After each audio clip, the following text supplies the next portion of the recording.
नमस्कार, मी प्रीती. आवाज इंडिया मराठीमध्ये आपल्या सर्वांचं स्वागत आहे. तर नजर टाकूयाच्या टॉप 20 न्यूजवर.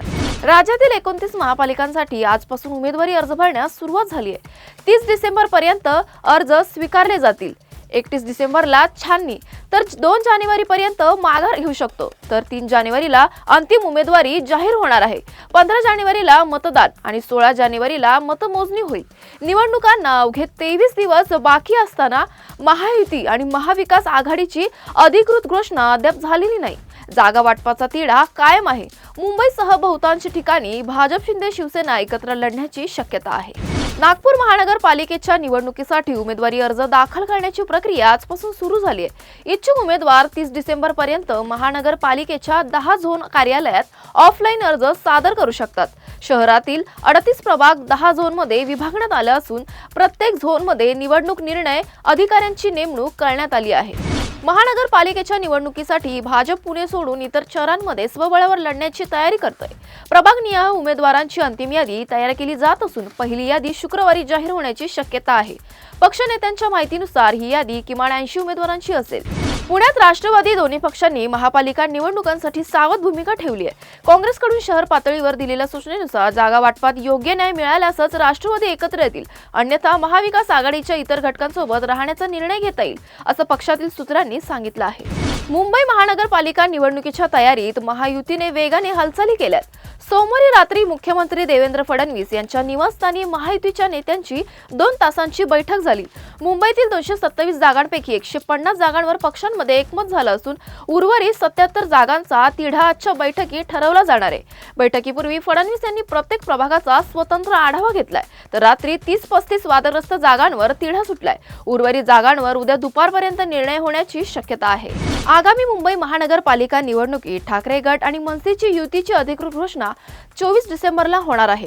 राज ठाकरे आणि उद्धव ठाकरे बुधवारी संयुक्त पत्रकार परिषद घेऊन याबाबत माहिती देतील. मुंबईतील एकूण 227 प्रभागांपैकी 145-150 जागा ठाकरे गट तर 65-70 जागा मनसेकडे राहणार आहेत. शरद पवार गटासाठी 10-12 जागा राखून ठेवण्यात आल्यात. विशेष म्हणजे 2017 मध्ये ठाकरे गटाने जिंकलेल्या काही जागा मनसेसाठी सोडल्या आहेत. अद्याप भांडूप, कांदिवली, बोरिवली, मुलुंड वार्डातील जागा निश्चित झाल्या नसल्यामुळे युतीची अधिकृत घोषणा थोडी उशिरा होणार आहे. राज ठाकरे यांनी नेत्यांना सांगितलंय की जागा वाटप निश्चित न झाल्यास युतीची घोषणा करू नका.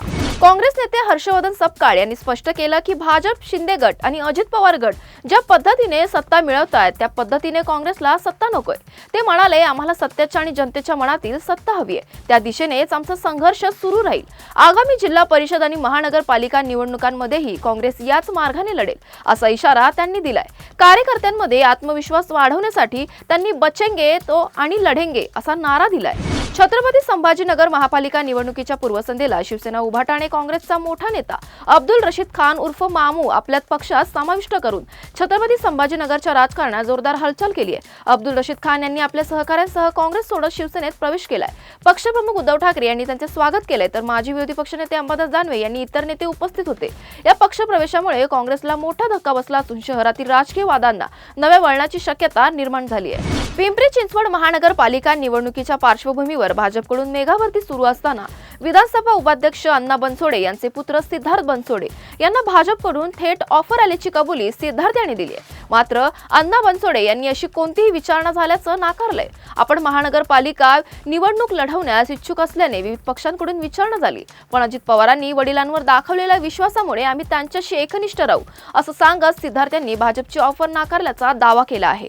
पुणे राष्ट्रवादी काँग्रेस पक्षाच्या शरद पवार गटातील कार्यकर्त्यांनी आमदार बापूसाहेब पठारे यांच्यासोबत नाराजी व्यक्त केली आहे. कार्यकर्त्यांचा सवाल आहे की आमदार पठारे पक्षाच्या उमेदवारांच्या मुलाखती घेत आहेत, पण त्यांचा मुलगा भाजपमधून राष्ट्रवादीच्या उमेदवाराविरुद्ध निवडणूक लढणार आहे. यामुळे पक्षात संभ्रम आणि अस्वस्थता पसरली असल्याचं त्यांनी म्हटलंय. आम आदमी पक्षाने मुंबई महापालिका निवडणुकीसाठी 40 स्टार प्रचारकांची यादी सोमवारी जाहीर केली आहे. यामध्ये दिल्लीचे माजी मुख्यमंत्री अरविंद केजरीवाल, पंजाबचे मुख्यमंत्री भगवंत मान, दिल्ली विरोधी पक्षनेते आतिशी आणि राज्यसभेचे खासदार संजय सिंग यांचा समावेश आहे. पक्षाने मुंबईतील सर्व 227 जागांवर स्वबळावर निवडणूक लढवण्याची घोषणा केली आहे. राज्यातील महापालिका निवडणुकीच्या पार्श्वभूमीवर IAS अधिकाऱ्यांच्या बदल्या जाहीर केल्या गेल्यात. ठाणे जिल्ह्याची कन्या डॉक्टर कश्मीर असंख्ये यांची नाशिक जिल्ह्यातील ITDP प्रकल्पावर पदावर सहाय्यक जिल्हाधिकारी म्हणून नियुक्ती झाली आहे। वरिष्ठ IAS शैला ए यांना नियोजन विभागाचे सचिव आणि विकास आयुक्तपदी नियुक्त करण्यात आले। 2023 बॅचचे IAS अरुण M यांना गडचिरोलीतील सहाय्यक जिल्हाधिकारी पदावर नेमण्यात आलं आहे। महिला आणि बाल विकास विभागाच्या अधिकाऱ्यांनी माहिती दिली आहे की मुख्यमंत्री माझी लाडकी बहीण योजनेत सहभागी होणाऱ्या बहिणींच्या ई-KYC साठी अंतिम मुदत 31 डिसेंबर 2025 पर्यंत वाढवण्यात आली आहे। सध्या 30 ते 40 लाख महिलांनी अद्याप ई-KYC प्रक्रिया पूर्ण केली नाही।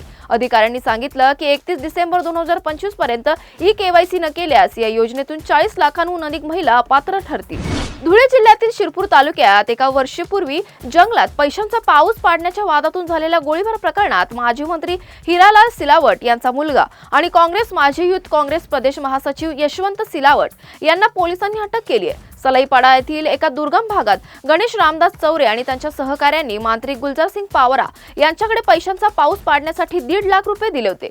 विधी पूर्ण झाला तरी पाऊस पडला नाही, त्यावरून वाद निर्माण झाला आणि गुलजार सिंग फक्त 50,000 रुपये परत देणार असल्याचं सांगितल्यावर गोळीबार झाला होता। राज्यात गुन्हेगारी वाढत असताना नांदेडमध्ये राष्ट्रवादी काँग्रेस अजित पवार गटाचे प्रदेश सरचिटणीस जीवन घोगरे पाटील यांचे अपहरण आणि मारहाणीची धक्कादायक घटना घडली। आज सकाळी 8:30च्या सुमारास सिडको भागात 4 चाकी वाहनातून आलेल्या काही जणांनी जीवन घोगरे यांना अपहरण केलंय। ही घटना CCTV मध्ये कैद झाली असून मारहाणीनंतर त्यांची सुटका करण्यात आली। मारहाणीत त्यांना गंभीर जखमा झाल्या असून पोलीस ठाण्यात तक्रार नोंदवण्याची प्रक्रिया सुरू आहे। अपहरणाचं नेमकं कारण अद्याप स्पष्ट झालं नाही। BCCIने मेन्स आणि वुमेन्स खेळाडूंची मॅच फी समसमान केली आहे। महिला क्रिकेटपटू आणि सामनाधिकारी यांच्या मॅच फी मध्ये तब्बल दुप्पटीपेक्षा जास्त वाढ केली आहे। त्यानुसार आता वन डे आणि मल्टी डे मॅचसाठी प्लेइंग 11 मध्ये असलेल्या खेळाडूंना एका दिवसासाठी 50,000 रुपये मिळणार आहेत, तर राखीव खेळाडूंना 25,000 रुपये मानधन मिळणार आहे। कोरिया येथील गुमी शहरात 27-31 मे 2025 दरम्यान झालेल्या आशियाई ॲथलेटिक्स चॅम्पियनशिपमध्ये भारताने जबरदस्त कामगिरी केली आहे। भारतीय संघाने 8 सुवर्ण, 10 रौप्य आणि 6 कांस्य पदकांसह एकूण 24 पदकांवर कब्जा करत पदकालीतील दुसरे स्थान मिळवले। या स्पर्धेतील स्टार ॲथलीट ज्योती याराजीचा 100 मीटर हर्ट्समध्ये अफलातून प्रदर्शन व्हायरल झालाय। तिने 12.96 सेकंदात शर्यत जिंकून नवीन चॅम्पियनशिप विक्रम प्रस्थापित केला आहे। भारताचा माजी कर्णधार रोहित शर्मा याने 2023च्या वन डे वर्ल्ड कपच्या फायनलमध्ये ऑस्ट्रेलिया विरुद्ध झालेल्या पराभवावर मोठं वक्तव्य केलंय। रोहित म्हणाला की या पराभवाने इतका खचला होतो मी की मला क्रिकेटमधून कायमची निवृत्ती घेण्याचा विचार आला होता। रोहितने सांगितलं की मी त्या वर्ल्ड कपमध्ये सर्वस्व पणाला लावलं होतं। जेव्हा पराभव झाला होता तेव्हा मला वाटलं की माझ्या शरीरात आणि डोक्यात काही राहिलं नाही। मला वाटलं की खेळाने माझी सर्व ऊर्जा हिरावून घेतली, असं रोहित शर्माने म्हटलं आहे।